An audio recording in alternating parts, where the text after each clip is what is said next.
AI in the workplace. In the last 2 years, AI use in the workplace has nearly doubled. So this is a Gallup poll that shows that since 2023, we now have 40% of employees in the US who are using AI in the workplace, and we have nearly 10% using it daily. This is particularly noticeable amongst white-collar workers, which is not surprising, and leaders in technology, professional services, and finance. This is happening despite the fact that people still have fairly limited AI literacy, and also, and the report notes this, that many organizations haven't established clear guidelines for AI implementation or use. So I've actually come across this, Chris. A lot of companies, especially bigger companies or government, just say, you're not allowed to use ChatGPT at work. And despite that, Chris, 40% of all employees in the US are using AI at work, at least sometimes, which to me is an incredible degree of adoption for such a new technology. What do you think? I mean, the first thing that strikes me about this is, especially, useful for operators and founders and product managers out there, is this idea that you don't have to build enterprise tooling in order for enterprises to adopt your stuff. If you build something compelling and exciting and useful, people will just adopt it.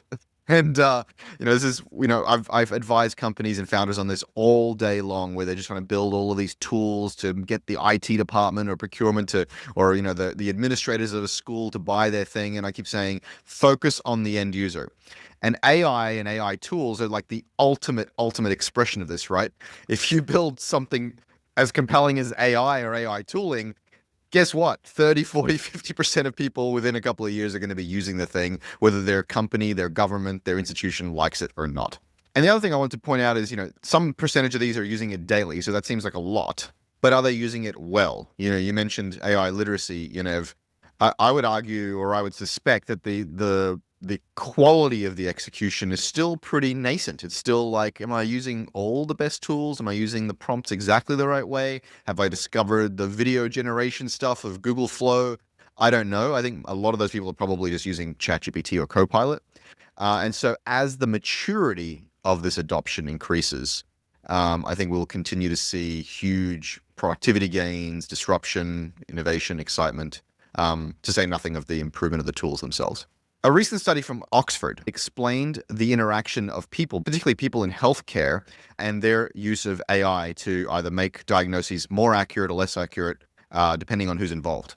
The first takeaway here is that LLMs excel in lab scenarios, but humans struggle in live interactions. So LLMs like GPT-4o, Llama 3, and so on, they accurately diagnose conditions some 94.9% of the time in controlled textbook-style scenarios. However, when participants used those same LLMs to self-diagnose, their success rate plummeted to 34.5%. So in a lab, in controlled textbook scenarios, it was able to diagnose 94.9% of the time, super accurate. But when people are just using it without controlled conditions, that plummets to 34%. It's a huge delta. AI assistance underperforms compared to unaided users. So the control group who diagnosed on their own using methods like Google and stuff surpassed AI-assisted group at 47% correct versus 34%. So people trying to use AI were getting a worse result at self-diagnosis than just like using Dr. Google. The human-AI connection breakdown, the human connection, the communication breakdown disrupts the accuracy. So in many cases, users fail to provide sufficient detail, and the models don't follow up or probe deeper. They just confidently just, hallucinate their way to an answer. Simulated users aren't the same as real ones. That's the other takeaway of the study, which is that when the LLM interacts with simulated patients, the accuracy rose to 60 or 61%. And lab benchmarks don't predict real-world performance, obviously, because when you're in the lab, the performance is way, way better than everyday users. So this is really interesting, Yaniv. What they're saying is the LLMs are really, really smart, but it's the human LLM interface that's breaking down because humans aren't giving the LLMs accurate information. I got to say, I've experienced this myself. I mentioned this on the show before. I was trying to do something, solve a very complicated question with lots of context and details and technicalities, and I didn't know what I didn't know, and I was bumbling my way through it, and the LLM was just giving me dead end after dead end, bad information after bad information, both because of my bad context as well as its out of date world information. Like it was not up to date on the latest laws and the latest quirks of history. And so, yeah, it was just a disaster all the way around. So this doesn't surprise me at all. Yeah, no, it doesn't surprise me at all either. So the real comparison here is, I think the researchers compared it to a game of telephone, broken telephone, right? Where either the LLM was fed a hypothetical scenario, right? This is what happened. And that's when it got the 94.9% accuracy. Or a human read the hypothetical scenario and then kind of interacted with the LLM to get the diagnosis. And of course, the human is very selective in what information it chooses to provide and maybe, leads the LLM down a garden path, and the LLM confidently gives the wrong answer. And so I do think this is really fascinating, not surprising. Hallucinations are not a solved problem, right? LLMs will always confidently tell you something, even if it's the wrong thing. But also, this really does speak to prompting skill. It really does, right? Which is, in order to get the most out of LLMs, you need to understand the sort of limitations they will have, and therefore prompt them in a particular way. And although I've already said we don't love the term prompt engineering, the art of prompting is as relevant or even more relevant than it used to be as these tools get more powerful. The difference between someone who can prompt them effectively and someone who cannot, in terms of what they achieve, gets more and more profound. And so, I think this is just fascinating, right? Which is like, researchers are quick to say, well, you shouldn't blame the humans, right? It's, if the tool fails, then it's the fault of the tool. And to a certain extent, that's true. And there's a great level of room for product development and research on LLMs that are better at interacting with humans, right? Better at getting the information they need out of humans. And of course, if we want to use them in a medical case as a doctor, then they have to get better. They have to have a better bedside manner. They have to become better diagnosticians with human patients. But overall, if you're in the workplace and you're thinking, I want to get more out of LLMs, you need to learn how are they good and where do they fall over, so you know how to prompt them well. Now, we have an episode coming out soon all about the art of prompting, but also, to me, the best way to figure out what works well is to just spend a hell of a lot of time using these tools. And you will find that through that iterative process, you will learn what works well and what tends to get the LLM off on the wrong track. I think this is fascinating because it seems like the risk to alignment is the built-in amiability and agreeableness of these models. So they're trying to make them friendly and amiable and agreeable and sort of do what they're told as a form of alignment, as a form of usefulness. But in doing so, these LLMs are not asking first principles questions. They're not challenging the assumptions. They're not using intuition to go, hang on, I think you're asking the wrong question, or I don't have enough context for you to give you this constructive answer. And so I think this is actually a weirdly counterintuitive alignment problem. And I think also, Yaniv, as we touched on in the last show, or one of the recent shows, is people are terrible at prompting in general, prompting each other, much less prompting an LLM. They're terrible at sharing the right context, and they're terrible at asking the right questions. And I don't think this is solvable. I don't think this is a solvable problem unless the LLMs become really, really good at developing intuition and challenging questions and tasks from first principles. The LLMs have to help us because we suck at this. Most people suck at this most of the time. And so, yeah, the LLM has to literally stop and go, hang on a second, Chris. I don't have enough context for this. You seem to be missing a bunch of important, data here. And I think you're asking me the wrong question. I need you to tell me these 5 additional things. And I need you to, and I think the question you're really asking is this. I think that's right. And, again, to tease this upcoming episode with Jonathan Mast, who actually has a community of 500,000 people who follow his tips on prompting. One of the things he says in his prompting framework is to make sure always at the end to tell the LLM to ask any questions it might have to clarify it. And it's amazing because if you actually prompt it to ask you questions, it will. And yeah, Chris, it could be a question of alignment or even the sort of implied interface design that the LLM is too eager to jump straight to giving you an answer. Even if it can improve the quality of its own answer by asking you for additional information, it has that capability, but you need to ask it to use that capability. And when you have that back and forth conversation where you say, hey, don't just give me an answer, tell me what you need to know first, you do get a much better quality of result. And I think that's really fascinating. And I think there's an opportunity for a product that is much more in that direction of saying, hey, our job here is to really have a conversation with you, right? Not be the sort of question answering tool. but to actually have a back and forth exploration of the knowledge space until you can really get the result that you want. Deep research does a version of this. It asks you Mm-hmm. once to provide more context, but the questions it asks tend to be relatively inane and not that helpful.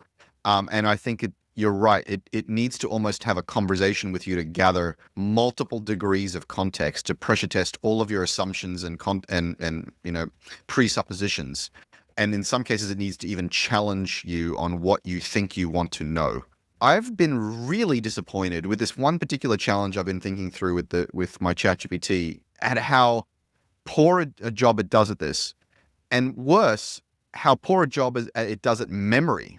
So, I've updated my memory. I'm working within a project. I have previous conversation threads, and all of this is supposed to maintain context. And it just shits the bed. The context evaporates, not just between multiple chats or between multiple chats in a project, but sometimes within the same chat. And I think this is a hidden limitation when you start using these things for really deep analysis and strategy. Yeah, look, I've been using LLMs for coding the last few weeks. I've been diving deep into the world of AI-based coding, and I'm seeing a lot of those same problems, right? Context management is actually really difficult. And I think for both of us, Chris, like you have this roller coaster where you see the immense promise of AI and its potential and its the magical things it can do, and you get very excited. You go into it, and although all the promise is there, the limitations become very apparent and they can become frustrating. Then you learn how to work with the limitations and through the limitations. But definitely, it's a learning journey, right? And in a sense, the AIs are there to. You nearly have to go through a process of learning how they think, because they're not going to learn how you think, right? It's your job. You are the agent here, right? Yeah, in a very real sense, to say, okay, I need to understand how to use this very complex tool that doesn't have clear affordances. We've had this conversation before. It's like it's actually not clear what its mental model is, and the only way to really develop an understanding is to use it a lot. Yeah, and then we're back to square one. So instead of having to learn UI and UX, you're having to learn the mental model of a sort of dumb, overly agreeable coworker. And so, yeah, I think these models need to get much smarter, or maybe we've jumped the gun here, and there's The problem isn't smartness. The problem lies elsewhere. no, it's intuition. It's intuition, and it's also, I think, reinforcement training. They're being trained to be way too agreeable. They need to be much more skeptical and much more based on first principles. I've stolen a massive customized instruction set from Andrew Chen off LinkedIn. He posted on LinkedIn, and he has 20 really interesting instructions for his personalized instructions. And it's really cool. It's like, use maximum tokens, think as deeply as you can, do any research on the web before you answer, prompt me for key follow-up questions, provide the pros and cons of anything I'm asking about. It's like really powerful. And I've added to it, always think from first principles and challenge any implicit assumptions that might be wrong. And it still fails to do it 99% of the time, despite me having these incredible custom instructions in ChatGPT. So it's tough. Talking about context, in your work environment, most of your context, or a lot of context, lives inside Slack. And the next topic we wanted to talk about was actually Slack updating their policies, their API policies, to block bots from accessing your full chat history and corporate knowledge inside Slack for the purposes of AI context. They're, in essence, blocking third-party full context AI bots to operate over your Slack data, presumably because they want to own that category of bot for themselves.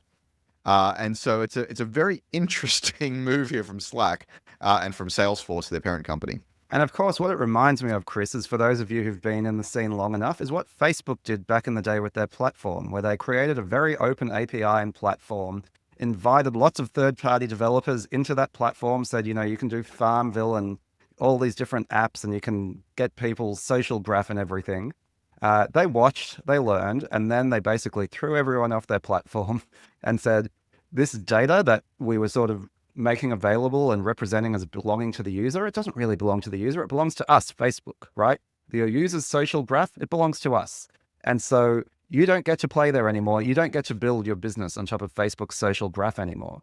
And it's Slack doing the same thing. It's saying these workplace communications, you might think it belongs to the workplace, to the person paying the subscription fee, and that they can invite bots in to do whatever they like. But not really. No, this data belongs to us. It belongs to Slack. And we want to monetize this data in this context because, as we've discussed in the last few episodes, Chris, context data is kind of the new fundamental building block. That is the fuel that powers AI, right? And so there's this game to get as much proprietary data as you can so you can build products on top of it. And Slack have no intention of making this great source of very valuable company data available to a whole bunch of potential competitors.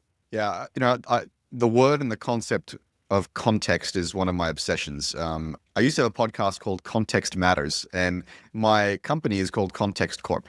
Context is really one of the essential pillars that attenuate your experience and your understanding of the world. And, as we've been saying throughout this episode and throughout previous episodes, LLMs live or die by their context that you give them and their capability to support large context windows over time.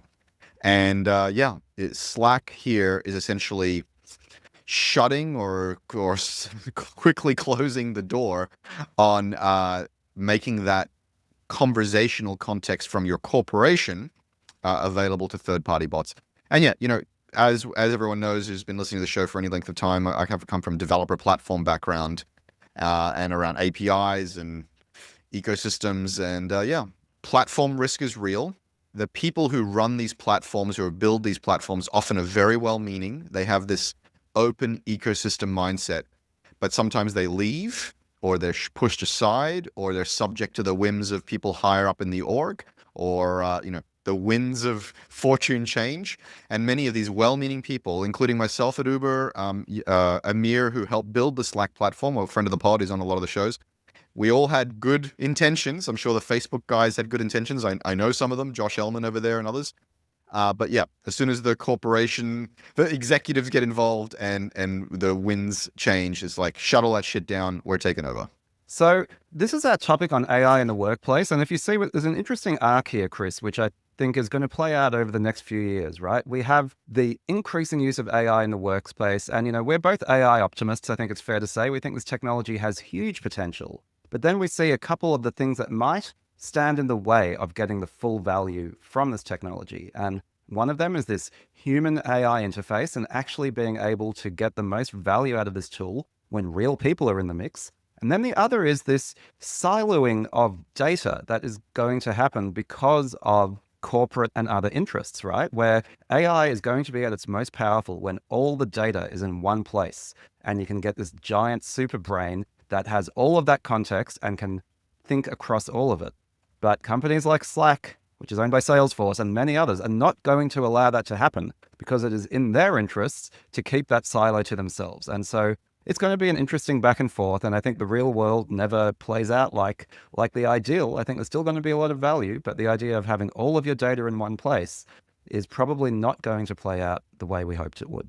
All right. Well, those are our thoughts on AI and the workplace. Jump in the comments and let us know how you're seeing AI used in your workplace and whether it's really helping you.